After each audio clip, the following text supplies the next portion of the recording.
안녕하세요. 저는 두 번의 결혼 실패를 겪은 40대 초중반의 남자입니다.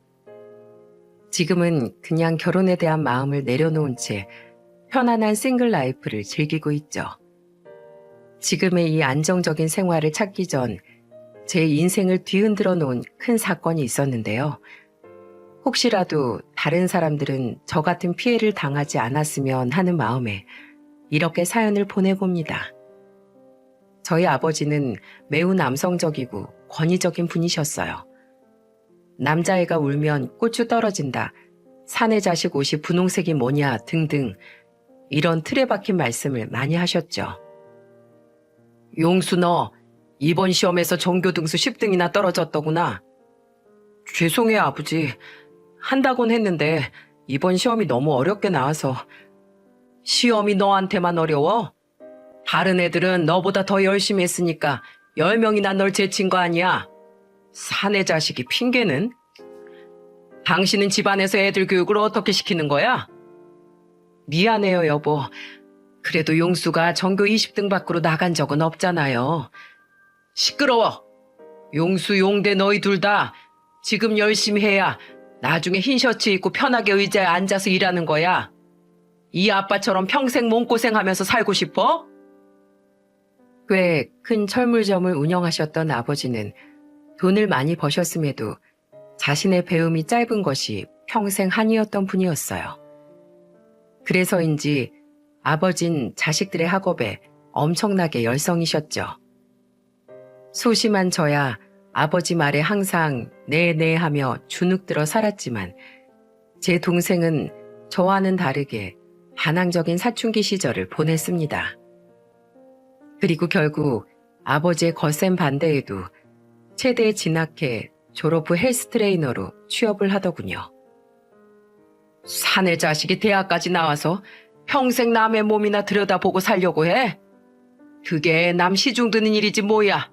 에휴, 지 형 반이라도 닮을 것이지 어쩜 저렇게 형제가 다르노. 자식들을 모두 일명 화이트 컬러 직업으로 키우고 싶었던 아버지는 그 사실을 굉장히 못마땅해 하셨어요.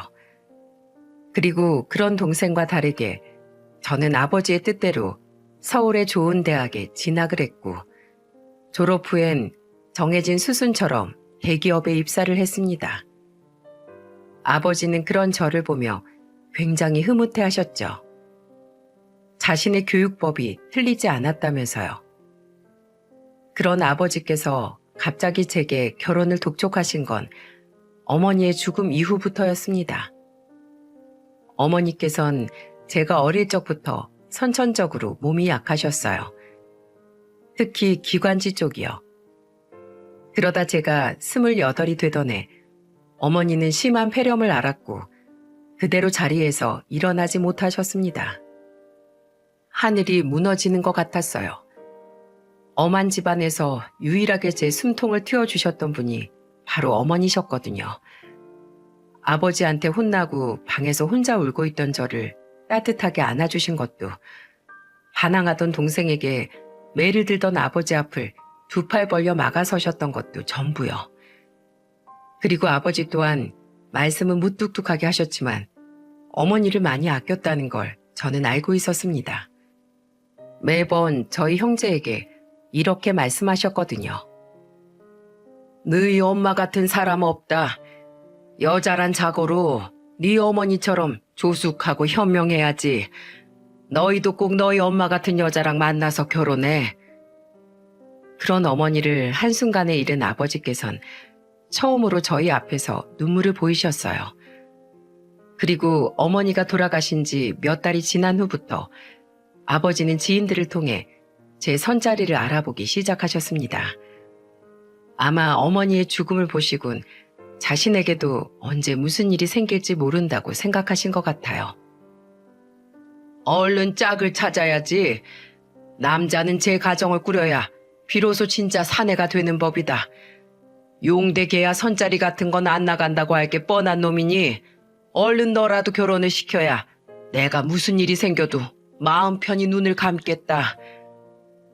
평생 아버지가 하라는 대로만 살아온 터라 그때도 전 아버지가 결혼을 하라니 해야지 하고 생각했어요. 아버지가 정해준 길이 당연히 제가 따라야 할 길이라고 믿었으니까요. 그렇게 몇 번의 선자리 끝에 저는 아버지가 적극 밀어붙인 여자와 결혼을 하게 되었어요. 아내는 초등학교 교사로 교육자 집안의 외동딸이었어요. 순하고 참한 성격을 가진 여자였죠. 마치 돌아가신 제 어머님처럼요. 아버지께선 그런 아내를 굉장히 마음에 들어 하셨어요. 서울의 아파트 한 채를 선뜻 사주실 정도로 말이죠. 여보, 식탁보색 뭐로 정할까? 당신 무슨 색 좋아해? 글쎄, 갈색이 좋지 않을까? 아버진 항상 식탁보는 갈색으로 하시던데. 에이, 아버님 말고 당신이 좋아하는 색 말이야.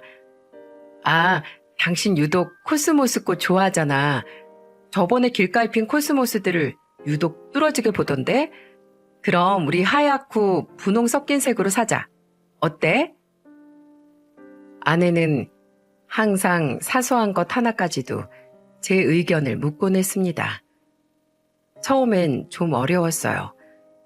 저는 제 스스로 뭔가 결정해 본 일이 손에 꼽을 정도로 드물었거든요. 그래서 제가 뭘 좋아하는지, 뭐가 좋은 건지 스스로 판단하기가 참 힘들었는데 아내는 저도 몰랐던 제 취향을 귀신같이 먼저 알아채고 제게 알려주더군요. 그리곤 항상 제게 이렇게 말했죠. 아버님 말고 당신이 좋아하고 하고 싶은 게 뭔지 우리 같이 찾아내보자. 그럼 매일이 새롭고 즐거울 거야. 그치?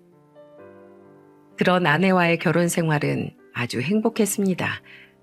아내와 대화를 하다 보면 가끔 퀴즈를 푸는 느낌이 들기도 했지만 아내는 항상 인내심 있게 제가 의견을 말하길 기다려주었죠. 그리고 항상 제게 맞다 틀리다를 알려주던 아버지와 달리 아내는 제 의견을 항상 존중해 주었고요. 저는 살면서 처음으로 집이라는 곳이 편안하고 아늑하게 느껴졌습니다. 하지만 행복한 시간은 그리 오래 가지 못했어요. 결혼한 지 2년이 됐을 무렵 야근 후 한창 퇴근 준비를 하고 있을 때였죠. 저는 병원에서 갑작스러운 연락을 받게 되었어요. 김미양 씨 보호자 되시죠? 지금 김미양 씨 응급수술 들어갔으니 빨리 병원으로 와주셔야겠어요. 마른 하늘의 날벼락 같은 소식이었습니다. 저는 황급히 병원으로 달려갔고 장인 장모님께선 이미 수술실 앞에서 초조하게 기다리고 계시더군요. 어떻게 된 거예요, 장인어른? 네? 장인어른은 교통사고였다며 말씀하시며 우셨습니다. 횡단보도를 건너던 아내를 보지 못하고 우회전을 하던 오토바이가 아내를 치어버린 거죠. 그것도 속도를 줄이지 않았던 채로 말이에요. 저는 수술실 앞에서 간절한 마음으로 끊임없이 제 자신에게 주문을 걸었어요. 괜찮을 거야. 일주일 뒤면 수술도 잘 되고 경과도 좋아서 아내 손잡고 퇴원할 수 있을 거야. 아무 일 없어. 지나가는 일일 뿐이야. 괜찮아. 하지만 그런 저의 간절한 바람과는 다르게 아내는 끝내 수술실에서 살아나오지 못했습니다. 이미 구급차에 실려왔을 때부터 출혈이 너무 많았다고 하더라고요. 아이고, 미양아. 이 엄마를 두고 어찌 너 먼저 떠나가니? 장인 장모님의 오열 속에서도 아버지와 남동생이 뒤늦게 달려왔을 때도 저는 그저 눈물을 흘리며 멍하니 아내의 영정사진만 바라보고 있었어요. 믿기지가 않았거든요. 어머니에 이어 아내까지 왜 갑자기 내 곁을 떠나가게 된 건지, 왜 내게 이런 일이 자꾸만 생기는 건지 정말이지 알 수가 없었어요. 그리고 저의 방황은 아내 장례식이 끝난 후에도 계속됐습니다.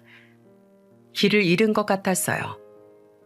아내가 사라진 집에서 저 혼자 어떻게 살아야 할지 도통 모르겠더군요.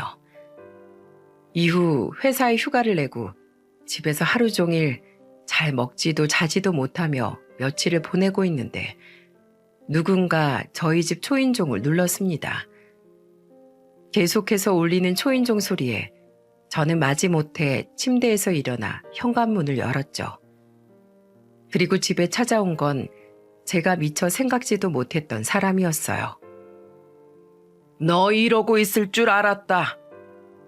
바로 한 손에 종이 가방을 든 저희 아버지였습니다. 아버지는 저를 밀치곤 집 안으로 들어오시더군요. 저는 멍하니 서서 그런 아버지를 바라보았고요. 아버지는 냉장고를 열어보고 집안도 한 바퀴 둘러보시더니 혀를 끌끌 차셨어요. 에휴, 집안 꼬락서니하고는 차라리 술이라도 퍼마시면서 울기라도 할 것이지 왜 집에 술병도 하나 없어? 왜 연락도 안 받고 시체처럼 이러고 있는 거야? 냉장고에도 반찬 쉰내가 진동을 한다. 너 끼니도 제대로 안 챙겨 먹지? 그러면서 아버지는 들고 온 쇼핑백에서 플라스틱 통 2개를 꺼내셨죠. 죽 사왔으니까 먹어라. 나 가기 전에 내 눈앞에서 몇 숟가락이라도 떠라 이 말이야. 평소였으면 아버지 말에 몸이 먼저 반응했을 텐데 그땐 발바닥에 뿌리라도 내린 듯 몸이 움직이지 않더군요. 그러자 아버지는 제게 다가와 제 팔을 붙잡고 억지로 절 식탁에 앉히셨어요. 먹어 이놈아. 미양이 따라 굶어 죽을 셈이냐? 저는 아버지가 억지로 손에 쥐어준 숟가락을 빤히 쳐다보다 아버지에게 생전 처음 말대꾸를 했어요. 그러면 안 돼요? 뭐야? 그냥 미양이 따라가면 안 되냐고요? 아버지는 제 말에 표정이 일그러지더니 이내 2눈을 질끈 감으시곤 고개를 푹 숙이시더군요. 이놈아, 그게 지금 이 애비 앞에서 할 말이냐? 자식이 부모 앞에서 죽겠다는 말을 어떻게 한단 말이야? 그리고 아버지는 바닥으로 눈물을 뚝뚝 떨구셨어요. 어머니의 죽음 이후 첫 번째로 보는 아버지의 눈물이었죠. 아버지의 눈물을 보자 그제야 저도 눈가가 뜨거워지기 시작했어요. 그럼 어떡해요? 아버지 말씀대로 좋은 대학에 갔고 대기업에 들어갔어요. 그리고 원하시는 여자랑 결혼도 하라게 했는데 그 아내가 죽어버렸잖아요. 이 다음엔 어떻게 해야 해요? 전 도무지 모르겠어요. 남들처럼 아이 낳고 그 아이를 잘 키우고 그렇게 살아가는 게 옳은 일이라고 아버지가 말씀하셨잖아요. 이제 저 뭘 해야 하죠? 네?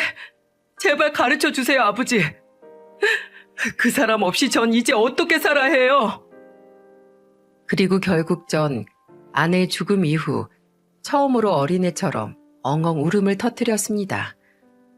아내가 보고 싶었어요.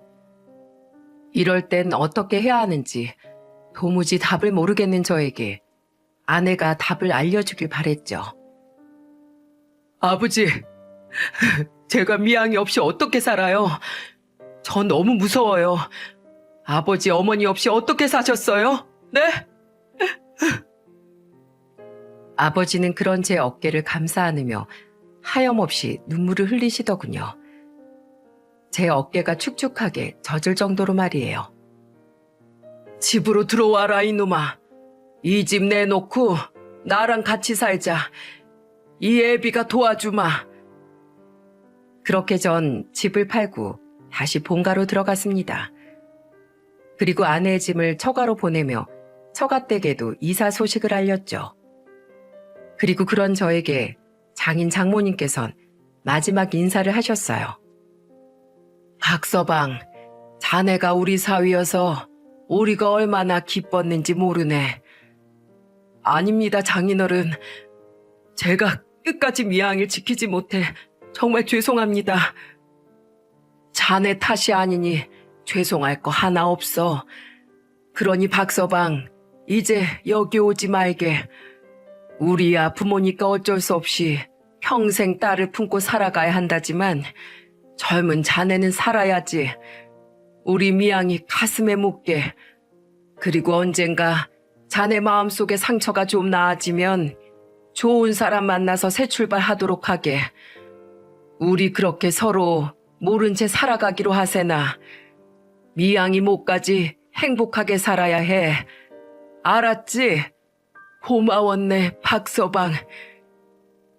장인어른의 말씀에 무릎을 꿇고 얼마나 울었는지 모릅니다.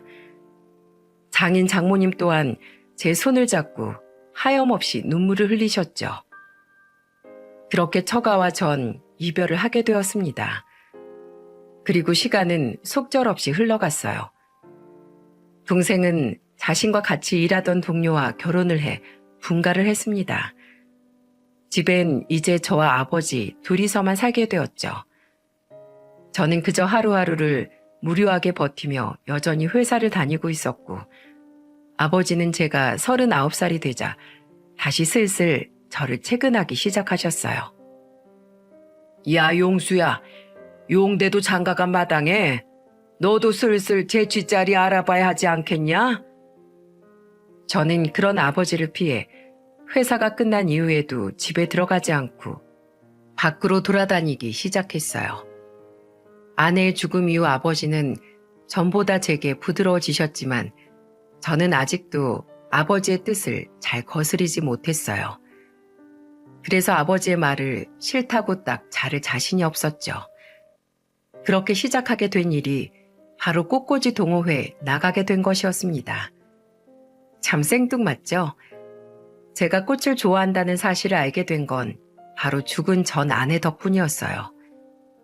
이후 저는 꽃에 관심이 많아졌고, 길가에서 꽃집이라도 보이면 그냥 지나치지 못하고 한참을 그 자리에 서서 바라보곤 했거든요. 그러다 자연스럽게 화분이나 꽃장식에 관심이 많아졌고요.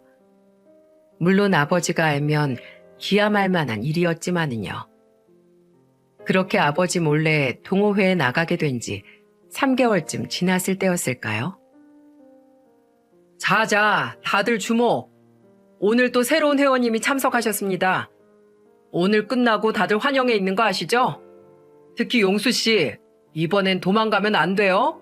꼭 참석하시깁니다. 매번 뒤풀이니 환영회니 할 때마다 잘 피해갔었는데 그날은 동호회 회장이 저를 콕 집어 부른 탓에 저는 어쩔 수 없이 신입회원 환영회에 따라가야 했죠. 그리고 그날 전 제 인생을 송두리째 뒤집어 놓은 인물과 드디어 마주하게 되었습니다. 윤미연이에요.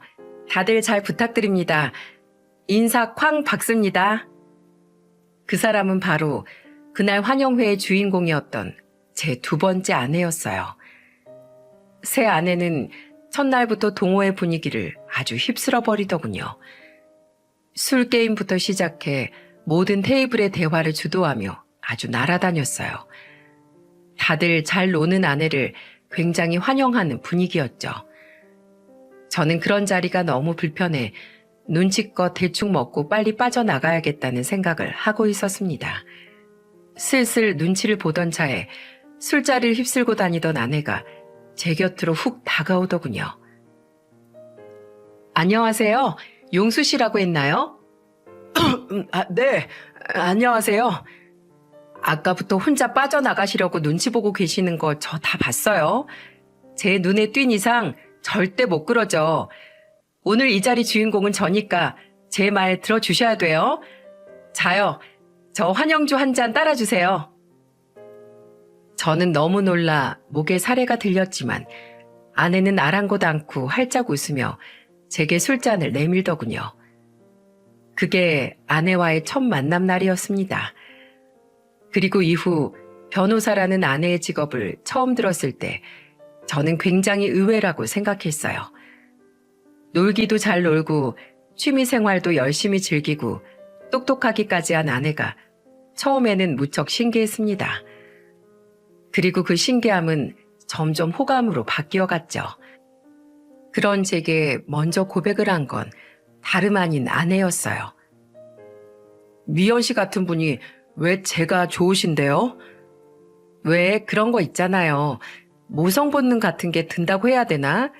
지켜주고 싶은 스타일이에요, 용수 씨. 저는 아내의 그런 주도적이고 당찬 모습이 참 마음에 들었습니다. 수동적이고 내성적인 저와는 무척 정반대라고 느껴져서요. 그렇게 우린 9개월 정도 연애를 했고 아버지에게도 이 사실을 말씀드렸습니다. 아내의 직업을 들으신 아버지께선 입이 찢어지게 미소를 지으셨어요. 뭐? 변호사? 그거 굉장히 똑똑한 사람들만 하는 일 아니냐? 어디, 나이는 몇 살인데? 부모님은 뭐 하시고? 부모님께선 경기도에서 백숙 파는 산장을 하신대요. 저보다는 4살 어리고요. 아이고, 나이도 딱 좋다, 딱 좋아.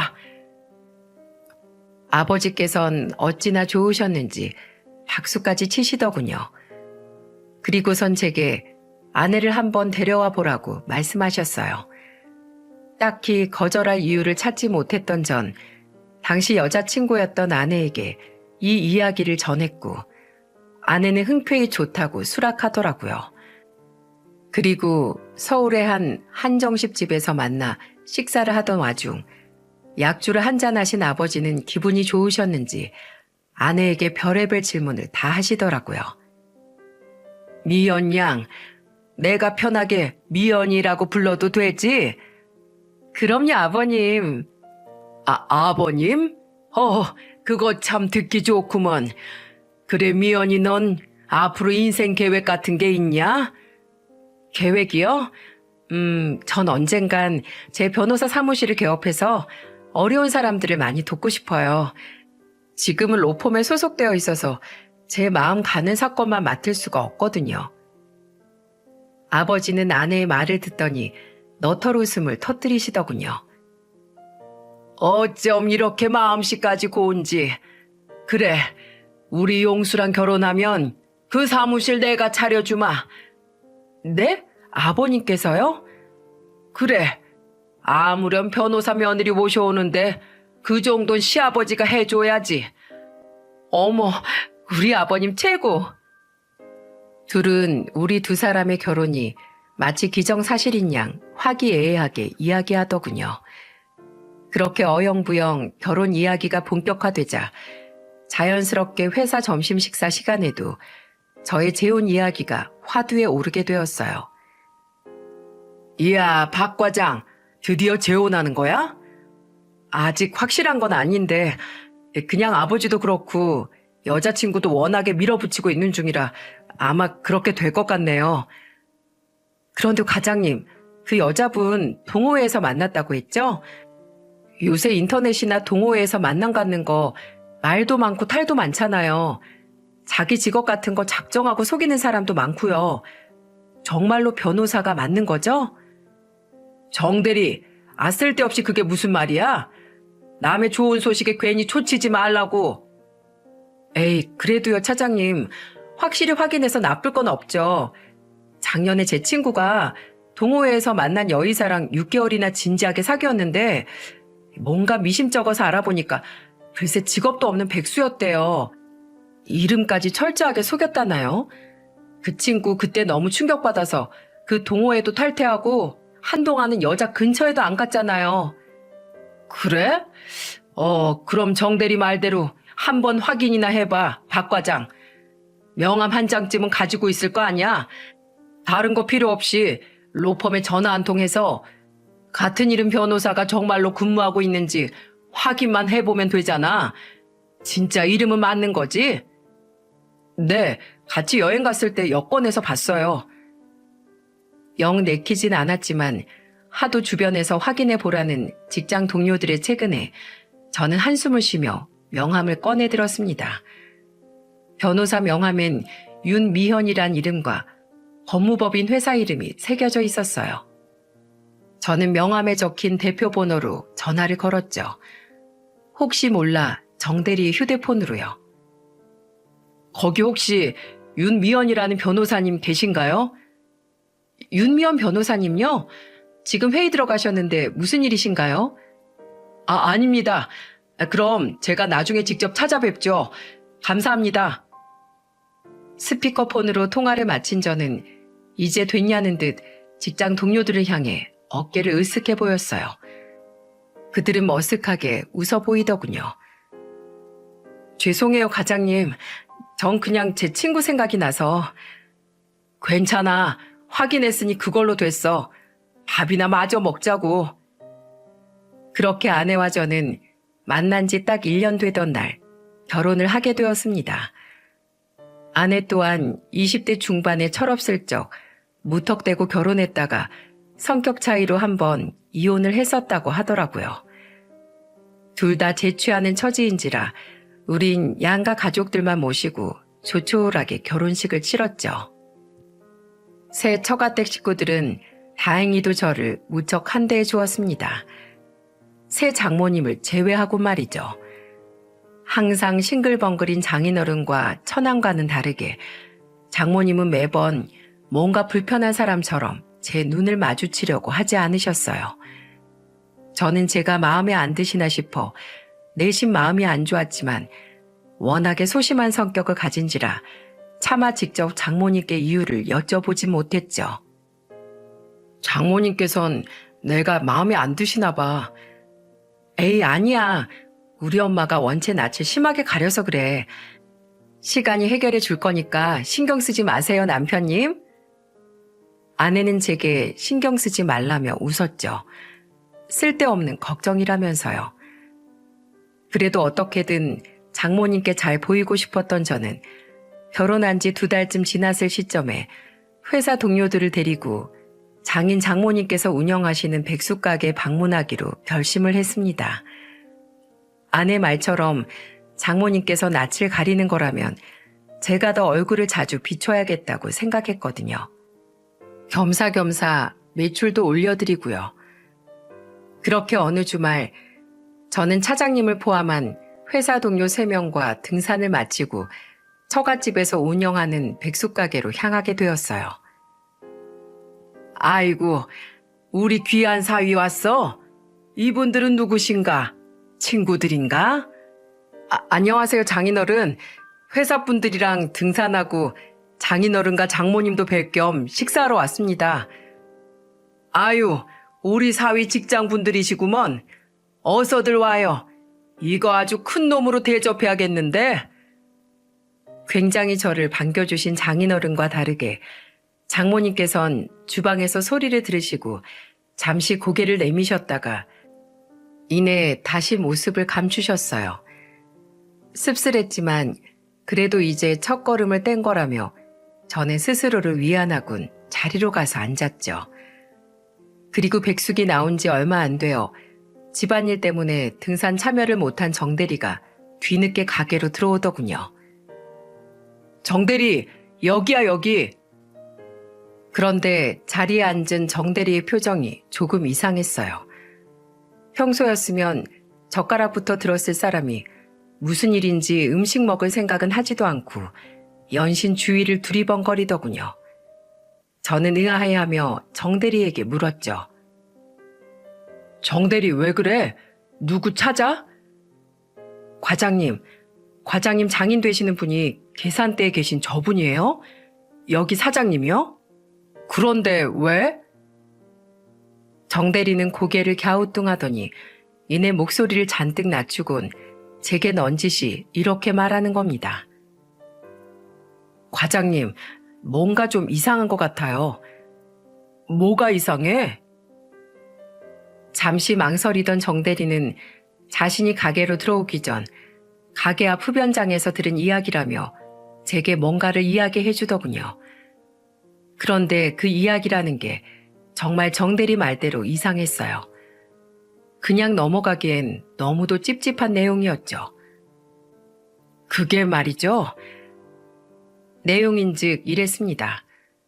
이 식당 직원 같은 동남아 사람들이 흡연을 하면서 이야기를 하고 있었다더군요. 그런데 그 대화가 도무지 이해가 가지 않는 내용이더래요. 그 두 외국인이 꽤 유창한 한국말로 저번 달에 사일합시고 온 사람은 다른 사람이었는데 그새 또 남자가 바뀐 거냐며 예전에도 또 다른 남자를 데려오더니 이 집은 사이가 도대체 몇 명이냐고 자기들끼리 수근덕대지 뭐예요? 뭐? 아니 박 과장이 결혼한 게 2달 전인데 그게 무슨 소리야? 차장님은 얼토당토 않는 표정으로 저를 쳐다보았고 저도 도통 이해가 가지 않는다는 표정을 지었죠. 지난달엔 이미 저와 결혼을 한 뒤였는데 다른 남자가 사위라고 가게에 왔다니요. 처가의 딸은 아내 한 명뿐이었는데요. 그리고 그때 정 대리가 가게 문을 열고 들어오는 외국인 2명을 손가락으로 가리켰어요. 저 사람들이에요. 그 말을 한 직원들이요. 정 대리가 자기들을 가리키자 그 2사람의 시선이 우리 테이블로 향했어요. 아까까지 홀에서 서빙을 하고 있던 외국인 직원들이더군요. 그리고 정 대리의 얼굴을 기억했는지 2사람은 무척이나 당황한 표정이었어요. 저는 직감했습니다. 뭔가 있구나. 그렇지 않고서야 정 대리 얼굴을 보자마자 그 사람들이 당황할 일이 대체 뭐가 있겠어요? 저는 떨리는 마음을 애써 부여잡고 그 2사람에게 다가갔습니다.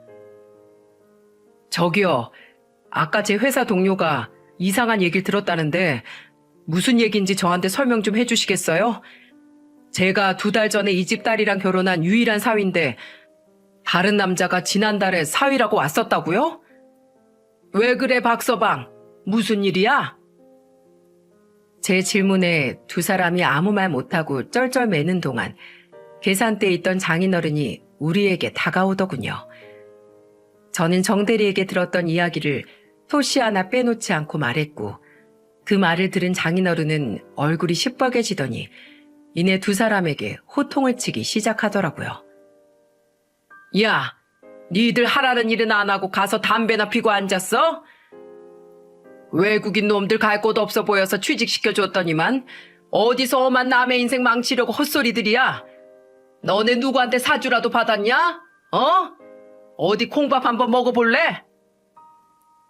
도리어 직원들에게 큰 소리치는 장인어른의 태도가 어딘가 이상하더라고요. 장인어른은 마치 그들을 입막음이라도 하려는 것처럼 대꾸할 틈도 주지 않고 계속해서 쏘아붙였죠. 그리고 전 보고야 말았습니다. 이 소란을 보며 주방에서 안절부절 못하며 벌벌 떨고 있는 장모님을요. 나쁜 예감이 스멀스멀 밀려왔어요. 장인어른, 지금 이 사람들이 하는 말이 전부 지어낸 얘기라는 말씀이세요? 박서방, 그걸 말이라고 하나? 우리 딸은 예전에 이혼한 이후론 남자라곤 자네밖에 모르고 살았어. 평생 제대로 놀 줄도 모르고 살아온 우리 딸이 연애할 시간이 어디 있겠나. 게다가 떡하니 사위인 자네가 있는데 누가 또 우리 집 사위랍시고 여기로 오겠어? 말이 안 되질 않나? 미연이가 제대로 놀 줄을 모른다고요?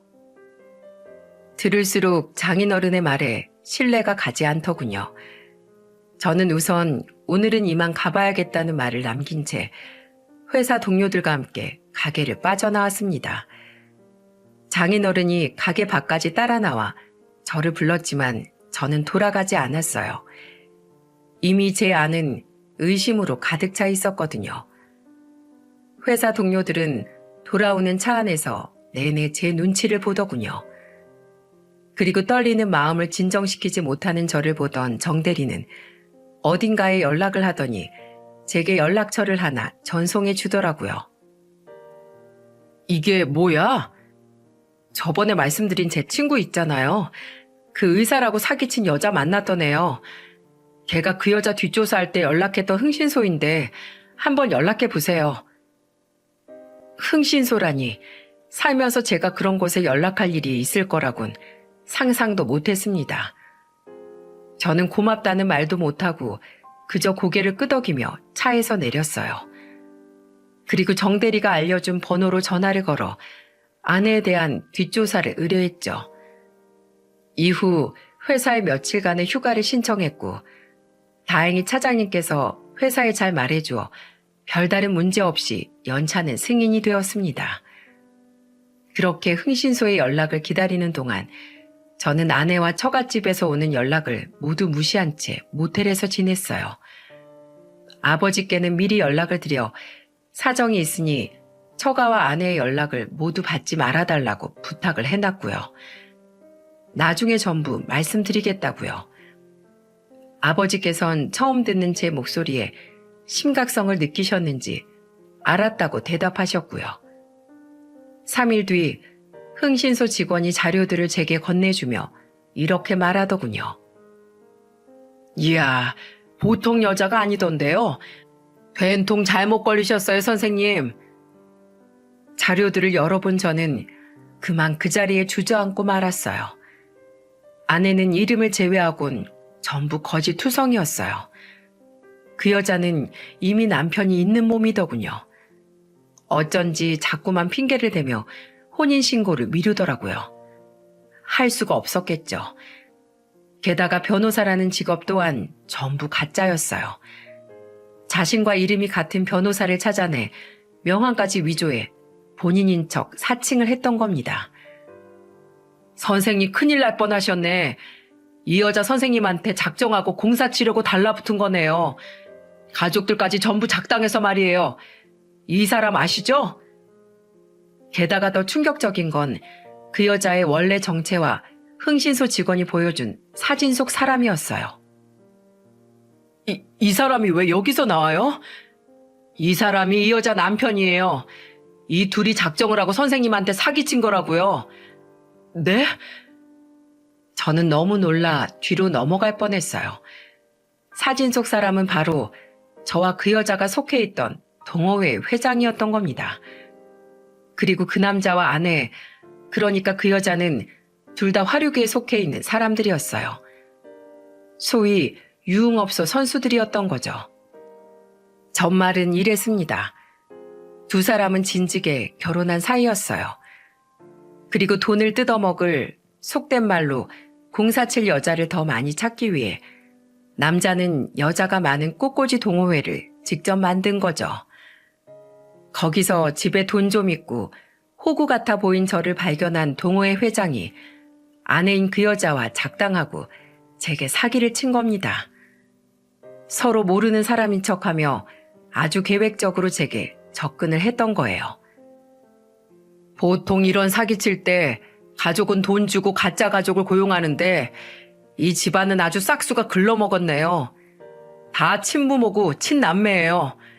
최고 악질이라는 가족 사기단한테 걸리셨네요, 선생님. 지금이라도 아신 게 천만다행이에요. 예상보다도 더 충격적인 진실에 다리가 후들거렸어요. 그렇게 흥신소 직원과 헤어진 후 어디로 가야 할지 도통 모르겠더군요. 이걸 들고 집으로 가 아내에게 따져 물어야 하는지 아니면 변호사 사무실을 먼저 찾아가야 하는지요. 길바닥에서 우왕좌왕 하던 전 결국 자리에 주저앉았습니다. 그리고 저는 길 한복판에서 엉엉 울음을 터뜨리고 말았어요. 사람들이 절 어떻게 보든 말든 신경 쓰지 않고 말이죠.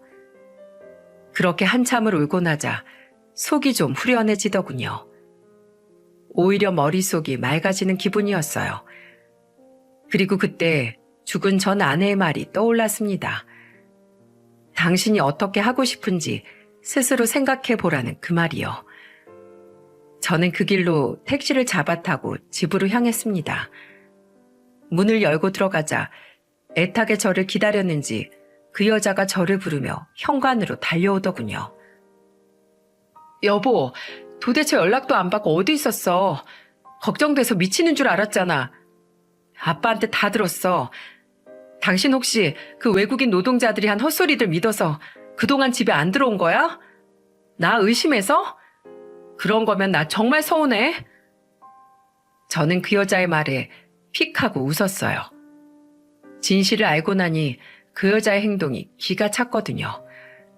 저를 얼마나 우습게 봤으면 꼬리를 잡힌 후에도 이렇게 당당하게 거짓말일까 싶었죠. 저는 아무 말 없이 흥신소 직원에게 받은 자료들을 그 여자에게 던졌습니다. 나 다 알고 왔어. 연기 그만해. 소름 끼치니까.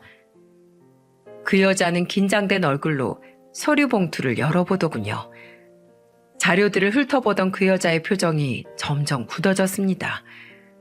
저는 그 여자가 제게 무릎을 꿇고 싹싹 빌거나 아니면 뭐라도 변명이라도 할 줄 알았어요.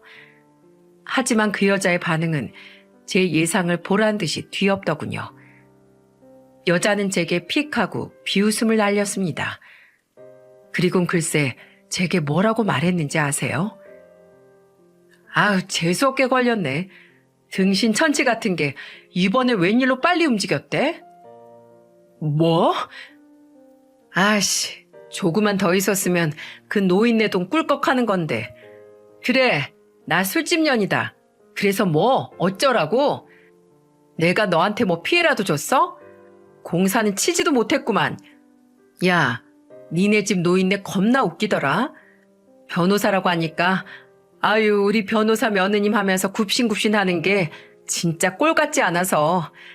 그러면서 해준다는 돈은 왜 이렇게 늦게 주는데? 거의 1년을 투자했는데 돈은 받지도 못하고 이게 뭐야? 짜증나게. 그러더니 그 여자는 혹시 몰라 미리 짐을 싸뒀는지 커다란 가방을 들고 집을 휙 나가버리더군요. 어이가 없었어요. 여태까지 저 여자의 실체도 모르고 살 부비고 살았다고 생각하니 온몸에 소름이 다 돋더군요. 저는 그 길로 진짜 변호사를 선임해 그 여자를 사기죄로 고소했습니다. 그 여자와의 대화를 전부 녹음했었거든요. 그리고 그 남편과 가족들 또한 사기 방조죄로 함께 고소했어요. 거기에 그치지 않고 저는 그 여자에게 정신적 손해배상까지 청구했죠.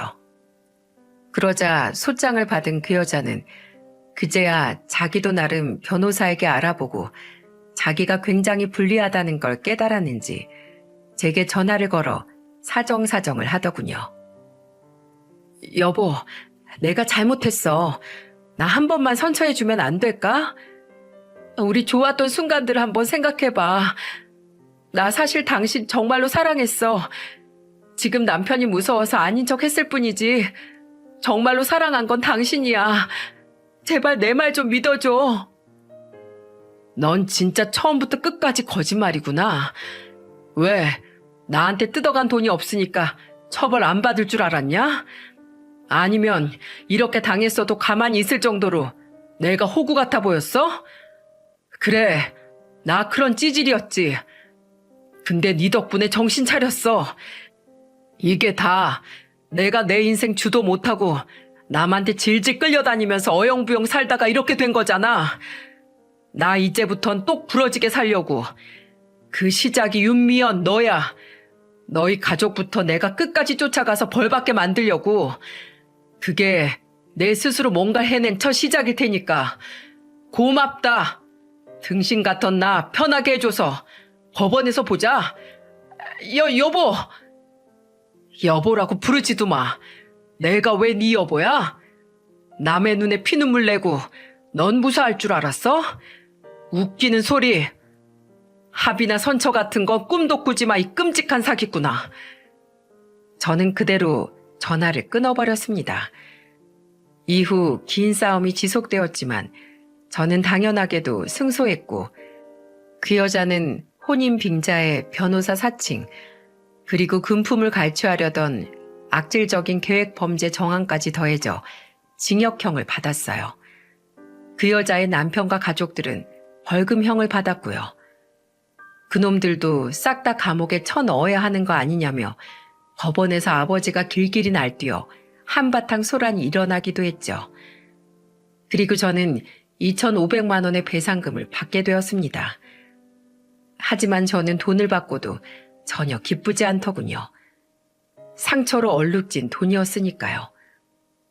저는 우선 다시 흥신소 직원에게 부탁해 제가 모든 사실을 알게 해준 발단인 외국인 직원들을 수소문했습니다. 그들은 이미 장인이라고 부르기도 싫은 그놈에게 진즉 해고를 당한 뒤더군요.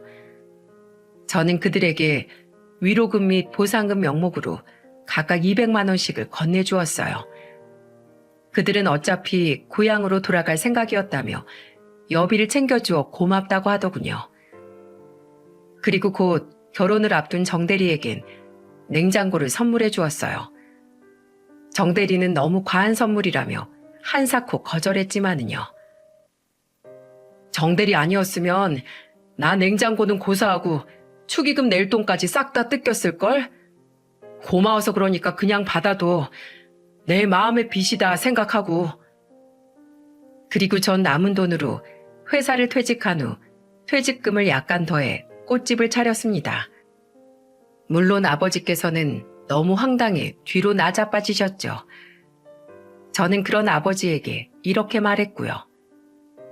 아버지, 저 사실 예전부터 회사 생활이랑 잘 안 맞았어요. 어차피 그동안 돈도 많이 모았겠다. 이젠 저 하고 싶은 일 하면서 살려고요. 아이고, 아무리 그래도 그렇지. 그 좋은 회사를 그만두고 그것도 사내 놈이 꽃집을. 뭐 어때요? 남자라도 꽃 좋아하면 꽃집 좀 할 수 있는 거지. 아버지, 그거 요즘 시대에 완전 구시대적인 발상인 거 아세요? 뭐야? 구시대? 저는 아버지에게 씩 웃어 보였습니다. 변해도 너무 변한 제 모습에 아버지는 어안이 벙벙해 보이시더라고요. 입을 떡 벌린 아버지의 모습이 얼마나 웃기던지요. 에휴, 그래. 네 멋대로 해봐라. 내가 너한테 무슨 염치로 이래라 저래라 하겠냐. 내 아들 지옥 구렁텅이로 밀어넣는지도 모르고 그런 몹쓸 년한테 돈까지 갖다 바친다면서 결혼을 시키려고 한 내가. 아버지는 이 모든 전말을 알게 된 후 처음엔 불같이 화를 내시더니 이내 제게 엄청나게 미안해 하셨어요. 괜히 자기가 재혼하라고 보채서 제가 밖으로 나돌다가 그 여자를 만나게 된 거라면서요. 저는 그런 아버지에게 고개를 젓곤 이렇게 말했죠. 아니에요. 다 제가 선택한 일인데요. 예전엔 다 아버지가 시키는 대로 행동했다고 생각했는데 따져보면 사실 그렇지도 않더라고요. 아버지 말에 따른 것조차 제 선택이었던 거였죠. 게다가 덕분에 지금 이렇게 진로까지 바꾸게 되었으니 전 후회 안 해요. 그러니까 아버지도 미안해하지 마세요. 아버지는 그런 저를 물끄러미 바라보다가 언제 이렇게 컸냐며 눈물 지으시더군요. 저렇게 눈물이 많아지신 걸 보니 그 강인하던 아버지도 나이가 드신 건가 싶어 마음 한편이 아려왔습니다. 이후 제 꽃집은 친하게 지내던 회사 사람들의 열화 같은 성원에 힘입어 다행히도 꾸준한 매출을 유지할 수 있게 되었어요. 각종 화환부터 부케, 선물용 화분 등등 많은 제작 의뢰를 해주었거든요. 덕분에 SNS에도 입소문이 많이 나서 일반 손님도 많이 늘었죠. 그리고 요즘 아버지께선 정말로 나이가 드신 건지 전엔 쳐다도 안 보던 것들에 눈길이 가시는 것 같더라고요. 최근 등산에 취미를 붙이시더니 이젠 하다못해 제게 산이나 길가에 핀 꽃사진을 보내며 이렇게 묻기도 하시지 뭡니까? 아들아, 이게 무슨 꽃이냐? 네 엄마를 닮은 게 아주 곱구나. 어릴 적 아빠를 생각하면 정말 엄청난 변화였죠. 이 모습을 어머니께서 살아서 보셨다면 참 좋아하셨을 텐데요. 그럴 때마다 어머니가 참 보고 싶어지더군요. 그리고 한 명 더, 요즘 들어 제 변화를 시작하게 해준 한 사람, 전 아내가 자주 생각이 납니다. 제 동생은 죽은 형수가 형이 꽃뱀한테 당할 뻔한 걸 봤으면 혀를 찼을 거라고 말하지만 제 생각은 좀 달라요.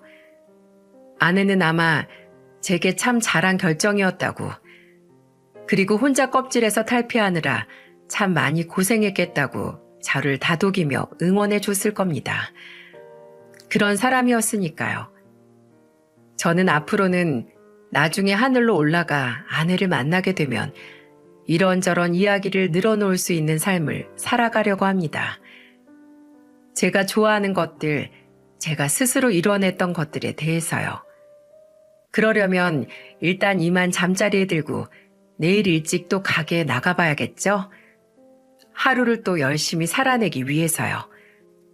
그럼 여러분들도 모두 오늘보다 내일은 더 후회 없는 삶을 살아가셨으면 좋겠습니다. 감사합니다.